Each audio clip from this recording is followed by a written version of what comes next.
सुप्रभात। कक्षा चौथी, विषय हिंदी, उपविषय पाठ 7, अब्बू खा की बकरी, व्याख्यान संख्या 2। प्यारे बच्चों, आज हम पाठ 7 अब्बू खा की बकरी से संबंधित अभ्यास कार्य को जानेंगे। तो चलिए शुरू करते हैं आज का कार्य।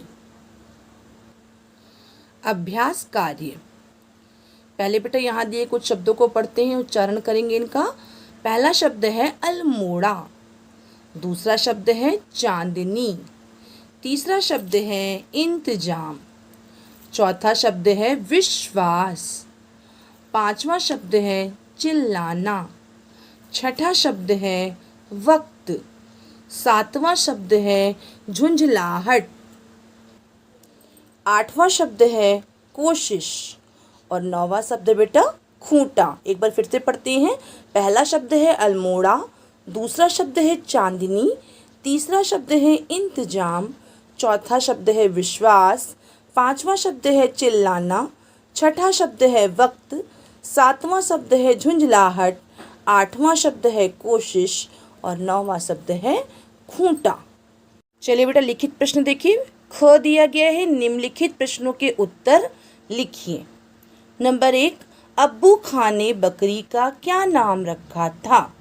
प्रश्नवाचक चिन्ह। तो अब्बू खां ने बकरी का क्या नाम रखा था? अब्बू खां ने बकरी का नाम चांदनी रखा था। तो ये देखिए बेटा मैंने लिख दिया कि अब्बू खां ने बकरी का नाम चांदनी रखा था और पूर्ण विराम लगा देंगे। ठीक है। प्रश्न 2 देखिए, दिया गया चांदनी पहाड़ पर कैसे पहुंच गई? चांदनी पहाड़ पर कैसे पहुंच गई? तो बेटा चांदनी पहाड़ पर कैसे पहुंच गई थी? चांदनी पहाड़ पर खिड़की से कूदकर पहुंच गई थी ना। तो चलिए इसके उत्तर को लिखेंगे। तो बेटा इसका उत्तर है चांदनी खिड़की से कूदकर पहाड़ पर पहुंच गई। पूर्ण विराम। चांदनी खिड़की से कूदकर पहाड़ पर पहुंच गई। प्रश्न 3 देखिए, दिया गया है चांदनी ने भेड़िए से लड़ने का निश्चय क्यों किया? प्रश्न 3 में पूछा जा रहा है चांदनी ने भेड़िए से लड़ने का निश्चय क्यों किया? तो इसका उत्तर है बेटा चांदनी ने भेड़िए से लड़ने का निश्चय किया क्योंकि चांदनी ने सोचा भेड़िए से न लड़ना कायरता होगी। एक बार फिर से पढ़ते हैं। चांदनी ने भेड़िए से लड़ने का निश्चय किया क्योंकि चांदनी ने सोचा भेड़िए से ना लड़ना कायरता होगी। प्रश्न 4, दोनों की लड़ाई देखकर बूढ़ी चिड़िया क्या बोली? प्रश्न 4 में पूछा जा रहा है कि दोनों की लड़ाई देखकर बूढ़ी चिड़िया क्या बोली? तो इसका उत्तर है बेटा दोनों की लड़ाई देखकर बूढ़ी चिड़िया बोली चांदनी जीती। आज़ादी के लिए लड़कर मरना भी जीतना ही तो है। एक बार फिर से पढ़ते हैं। दोनों की लड़ाई देखकर बूढ़ी चिड़िया बोली चांदनी जीती। आज़ादी के लिए लड़कर मरना भी जीतना ही तो है। चलिए बेटा अगला प्रश्न करते हैं। ग देखिए, दिया गया सही उत्तर पर सही का निशान लगाइए। नंबर 1, पहाड़ी जानवर सबसे अधिक प्यार करती हैं अपनी आज़ादी से, पहाड़ों से, अपने मालिक से या अपने घर से? तो बेटा पहाड़ी जानवर सबसे अधिक प्यार करते हैं अपनी आज़ादी से और इस पर हम सही का निशान लगा देंगे। दूसरा दिया गया है सीधी इतनी कि कोई बच्चा भी दूध दुहले। ये शब्द हैं चांदनी के बारे में, भेड़िए के बारे में, अब्बू खां की गाय के बारे में या भैंस के बारे में? तो इसका उत्तर है बेटा सीधी इतनी कि कोई बच्चा भी दूध दुहले। ये शब्द हैं चांदनी के बारे में और इस पर हम सही का निशान लगा देंगे। तीसरा देखिए, चांदनी दिन पर दिन दुबली होने लगी क्योंकि वह अब्बू खां से नाराज थी, वह बंधन में थी, वह बीमार थी या वह कम खाती थी? तो बेटा इसका उत्तर है चांदनी दिन पर दिन दुबली होने लगी क्योंकि वह बंधन में थी। इस विचार से वह कम खाती थी, है ना। उसे ना तो हरी घास अच्छी लगती थी, ना उसे पानी पीना अच्छा लगता था। तो इस पर हम सही का निशान लगा देंगे। ठीक है। अगला प्रश्न देखिए, घ दिया गया है किसने किससे कहा। नंबर 1, या अल्लाह यह भी जानने को कहती है। यह किसने कहा और किससे कहा? बेटा, अब्बू खान ने चांदनी से कहा था। या अल्लाह यह भी जानने को कहती है, ये बात अब्बू खान ने अपने भगवान को याद करते हुए चांदनी से कही थी। ठीक है। नंबर 2 पे दिया गया है, चांदनी जीती। यह किसने कहा और किससे कहा? चांदनी जीती, ये बात किसने कही थी? बूढ़ी चिड़िया ने चिड़ियों से कहा था ये बात कि चांदनी जीती। तीसरा देखिए दिया गया है, बड़े मियाँ अब मैं तुम्हारे पास रहूंगी तो बीमार पड़ जाऊंगी। यह किसने कहा था और किससे कहा था?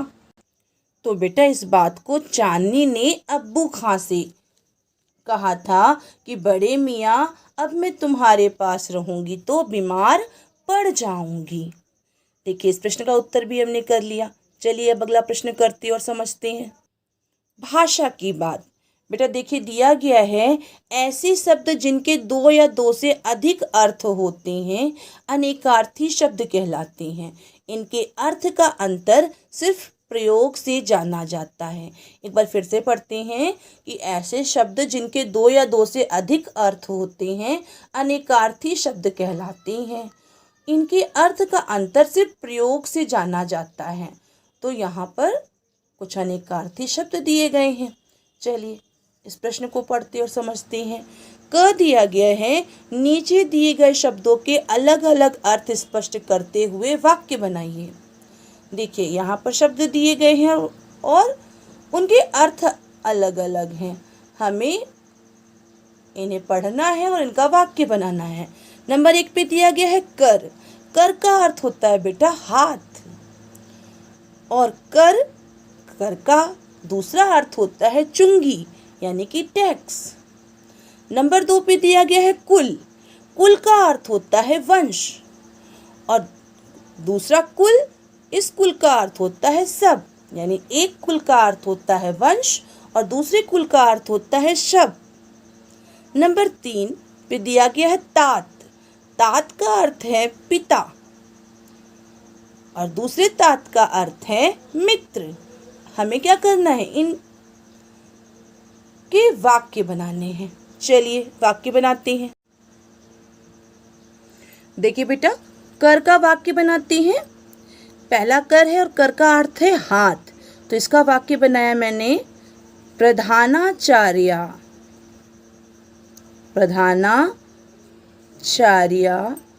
जी के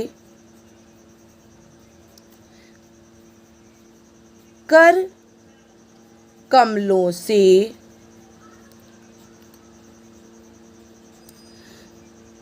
पुरस्कार वितरण हुआ।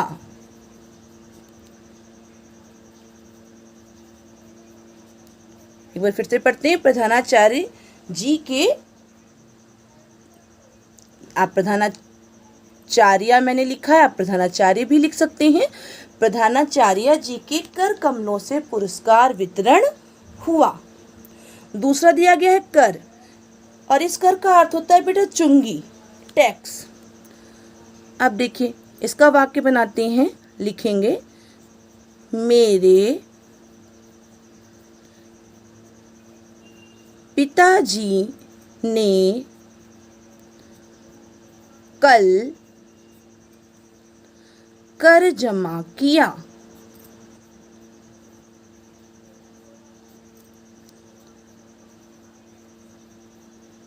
पूर्ण विराम। एक बार फिर से पढ़ते हैं। मेरे पिताजी ने कल कर जमा किया। पहले करते हमने वाक्य बनाया, प्रधानाचार्य जी के कर कमलों से पुरस्कार वितरण हुआ, और दूसरे कर जिसका अर्थ है चुंगी, इसका हमने वाक्य बनाया, मेरे पिताजी ने कल कर जमा किया। चलिए अब नंबर 2 कुल। कुल से वाक्य बनाएंगे। बेटा इस कुल का अर्थ है वंश। इससे वाक्य बनाते हैं, राम का जन्म रघुकुल में हुआ था। रघुकुल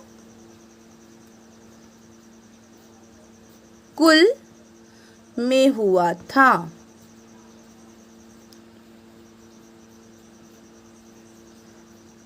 एक बार पढ़ते हैं, राम का जन्म रघुकुल में हुआ था।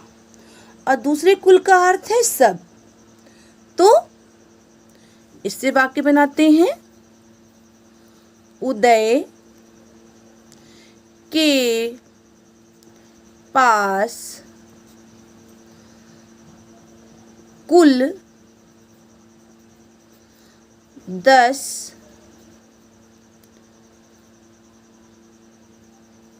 रुपए हैं।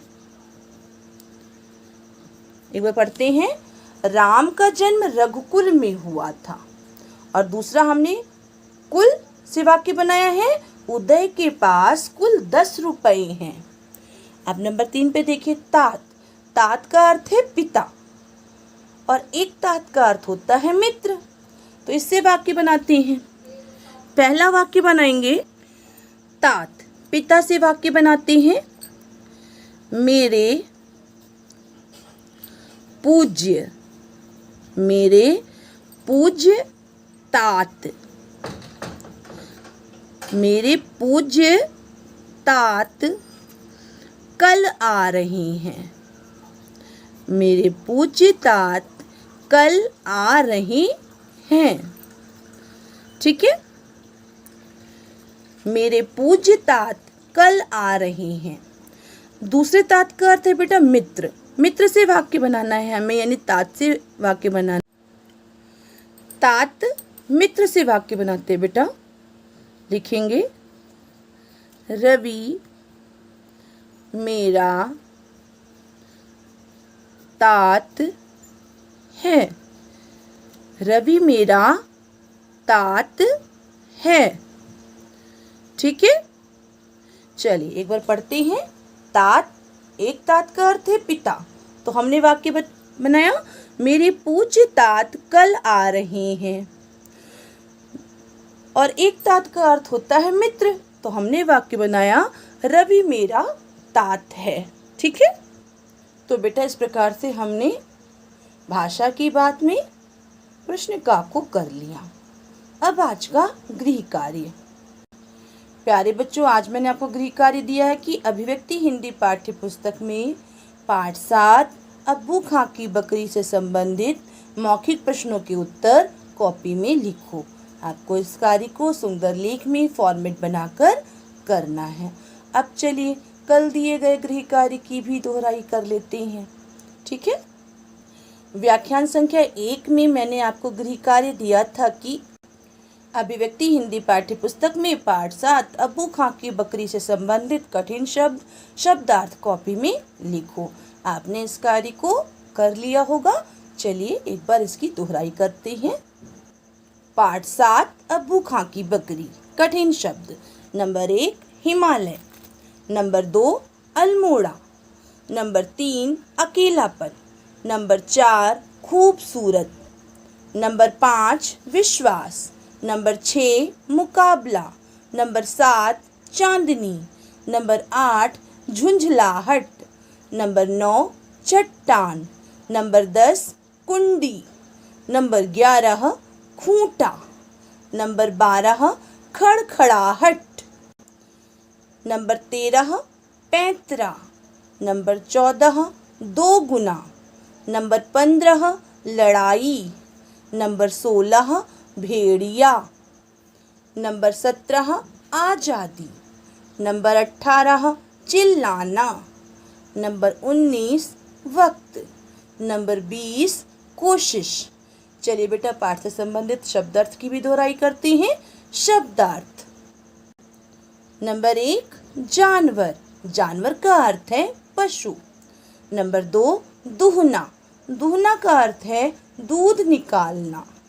नंबर 3 इंतजाम, इंतजाम का अर्थ है व्यवस्था। नंबर 4 बिगुल, बिगुल एक वाद्य यंत्र है जिसे फूंक मारकर बजाया जाता है। नंबर 5 कायरता, कायरता का अर्थ है डरपोक। नंबर 6 ताकत, ताकत का अर्थ है शक्ति, बल। नंबर 7 बेदम, बेदम का अर्थ है थक कर। नंबर 8 पहाड़, पहाड़ का अर्थ है पर्वत। नंबर 9 दोपहर, दोपहर का अर्थ है दो पहरों का समूह। नंबर 10 मुकाबला, मुकाबला का अर्थ है प्रतियोगिता। तो बेटा इस प्रकार से हमने कठिन शब्द और शब्दार्थ की भी दोहराई कर ली। आशा है आपको आज की वीडियो पसंद आई होगी। आप हमारे चैनल को सब्सक्राइब कीजिए और वीडियो को लाइक कीजिए। धन्यवाद।